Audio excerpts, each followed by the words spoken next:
स्वर ज्ञान के लिए स्वरों को कैसे समझें। प्यारे साथियों, जब हम वोकल पर काम कर रहे होते हैं या कोई इंस्ट्रूमेंट सीख रहे होते हैं, तो सबसे जो महत्वपूर्ण बात है, जो सबसे इम्पोर्टेंट है सीखने के लिए, वह है सुर ज्ञान, जिसे हम सुर की समझ कहते हैं। यदि हमें सुरों की समझ आ गई, हम सुर समझने लगे, तो हम कोई भी गाना बहुत ही आसानी से गा सकते हैं, बहुत ही आसानी से किसी भी इंस्ट्रूमेंट पर बजा सकते हैं। मैं कुछ गलतियों को बताने के साथ साथ उनमें कैसे सुधार लाना है, उनको कैसे अच्छा करना है, जिससे कि आपको सुर ज्ञान हो पाएगा, इस वीडियो में आगे बढ़ूंगा। उससे पहले आप सभी साथियों को नमस्ते, प्रणाम। कैसे हैं आप लोग? उम्मीद करते हैं कि आप सब बहुत ही बढ़िया, बहुत ही अच्छे होंगे। देखें, अक्सर मैं देखा हूं कि जो भी साथी हारमोनियम, बेंजो, गिटार वगैरह जो भी सीख रहे हैं, वो जब हारमोनियम बजाते हैं, सुरों को गाते हैं, तो उनका तरीका कुछ ऐसा होता है। कैसे? जैसे सा रे गा मा पा धा नी सा नी धा पा मा गा रे सा। उनका तरीका कुछ ऐसा होता है। अब यहाँ जान पा रहे हैं आपकी गलती कहाँ हो रही है। गलती ये हो रही है साथियों कि आप सुरों का सिर्फ नाम ले रहे हैं। ठीक, सुरों का सिर्फ नाम ले रहे हैं। एक्चुअल में जो उनकी आवाज़ है, जो फ्रीक्वेंसी है, उसे आप कवर नहीं कर पा रहे हैं। तो कैसे हो पाएगा सुर ज्ञान? क्यों? इसलिए साथियों, इसलिए नहीं हो पाएगा सुर ज्ञान क्योंकि आप आवाज़ को नहीं समझ रहे हैं, आप फ्रीक्वेंसी को नहीं समझ रहे हैं, आप सिर्फ और सिर्फ सुरों का नाम गा रहे हैं। तो कैसे हो पाएगा सुर ज्ञान? ये जो आप सारे गामा पाधा निसा सा नी धा पा मा गा रे सा गा रहे हैं, ये सिर्फ एक साइन है, एक चिन्ह है कि भैया ये इस शहर का ये नाम है, इस शहर का ये नाम है। हाँ, एक मान लीजिए कि बोर्ड लगा है जिस पर उस शहर का नाम लिखा हुआ है, तो आपको बोर्ड पर नहीं जाना है। एक्चुअल में उस शहर की बनावट क्या है, बिल्डिंग्स कैसी हैं, आसपास कैसा लोकेशन है, मशहूर चीज़ें क्या है, चौक कैसे हैं, इन चीज़ों को आपको समझना होता है। तब चाहे बोर्ड लगा हो, चाहे ना लगा हो, चाहे नाम लिखा हो, चाहे ना लिखा हो, आप उस शहर में एंट्री करते ही जान जाएंगे कि भैया ये फला शहर है। तो मेरे प्यारे साथियों, आपको समझना होगा कि भैया ये सिर्फ नाम है, काम हमें उसकी आवाज़ से लेना है, उसकी आवाज़ को समझना है।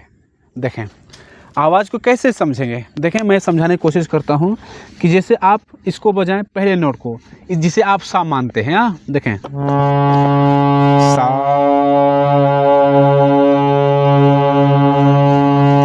इसके बाद आप इस वाले को बजाएं, और कैसे बजाएं, इसके साथ पहले हमिंग गाएं, ऐसे।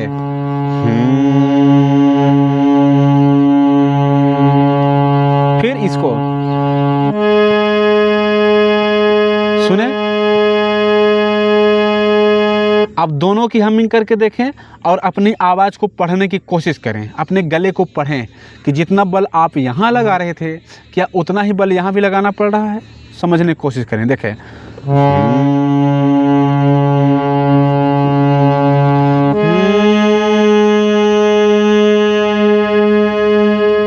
100% साथियों, यहाँ जितना बल लगा रहे थे उससे ज़्यादा बल यहाँ लग गया आपका। तो इसका मतलब क्या हुआ कि आवाज़ चढ़ी हुई है। मतलब जब नीचे से हम ऊपर जा रहे हैं तो आवाज़ चढ़ी हुई है। और यही चीज़ हम और देखते हैं। मैं इसको बजाता हूँ पहले, इस पर पहले मैं गाता हूँ आकार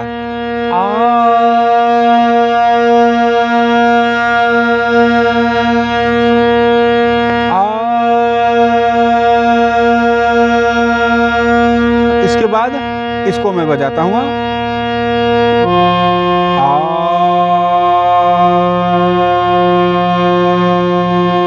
देखा,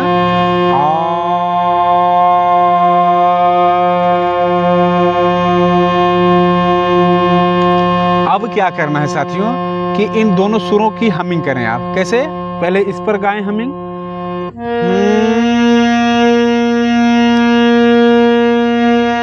फिर अब यहाँ आपको ये देखने को मिल रहा है कि जैसा आप यहाँ गा रहे थे जितना फ्रीक्वेंसी लग रही थी उससे कम यहाँ लग रही है।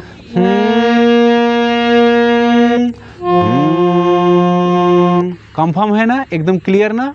हाँ, तो आप समझें कि भैया जब हम किसी भी नोट से, किसी भी बटन से जब हम ऊपर जाएंगे तो आवाज़ चढ़ेगी, और किसी भी बटन से हम जब नीचे जाएंगे तो आवाज़ घटेगी। जैसा कि एग्जांपल आप पहले देखें, यहाँ पर मैं इससे से इस पर आया तो चढ़ी आवाज़, और इस पर से इस पर आया तो उतरी आवाज़। करेक्ट?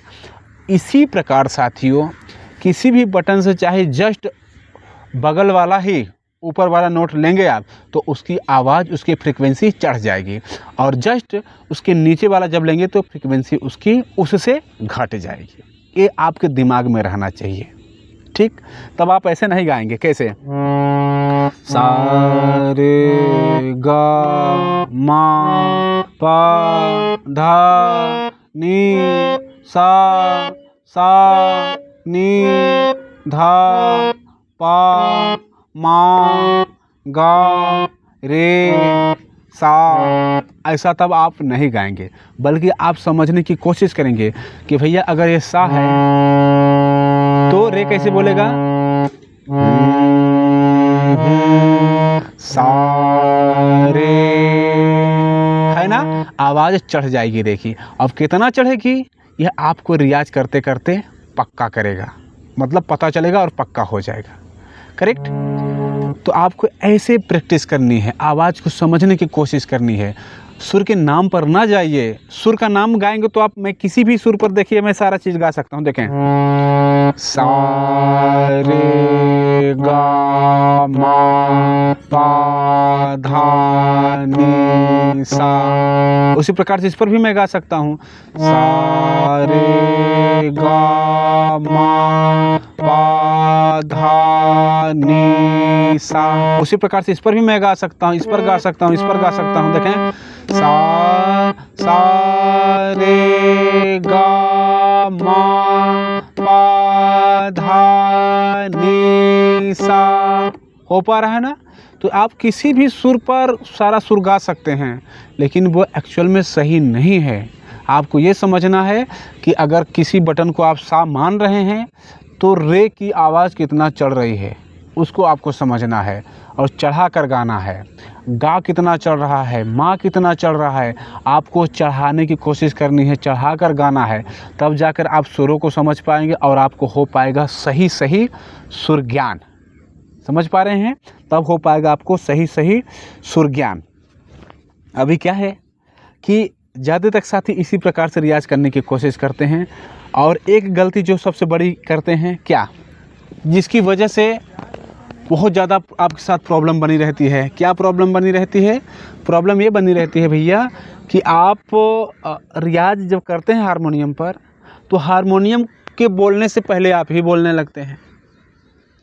समझिए बात को, हारमोनियम को बोलने से पहले आप ही बोलने लगते हैं। नो, आप जब स्टार्टिंग में हैं, आपका शुरुआती लेवल है, तो आप पहले ना बोलें, बल्कि हारमोनियम को सुने।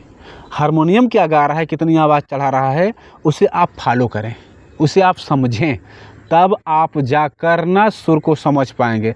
अब आप ही पहले गा देंगे तो जैसे मैं बताया ना कि पहले आप ही बोल लेते हैं कि सा रे गा मा पा धा नी सा, तो कहाँ सुर ज्ञान होगा? इस प्रकार से आपको करना है। सा, पहले हारमोनियम बजाएंगे कैसे? सा, फिर सा रे, फिर सा रे गा। ये है तरीका, बेहतरीन तरीका। फिर सा रे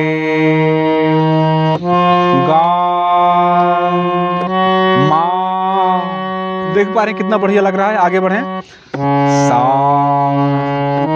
रे गा मा पा, फिर सा रे गा मा पा धा, फिर सा रे गा मा पा धा नी, फिर सा रे गा मा पा धा नी सा। क्या समझे? इस प्रकार से आपको रियाज करना है। 100% आपको जल्द से जल्द सुर ज्ञान होगा अगर आप इस पर अमल करते हैं तो। ठीक, अब इसी प्रकार से आपको अवरोह भी कर लेना है। करेक्ट। तो उम्मीद करते हैं प्यारे साथियों वीडियो बहुत ही पसंद आया होगा। इस वीडियो में इतना ही। मिलते हैं अगले प्यारे से वीडियो के साथ। तब तक के लिए आप सभी साथियों सभी दोस्तों को नमस्ते।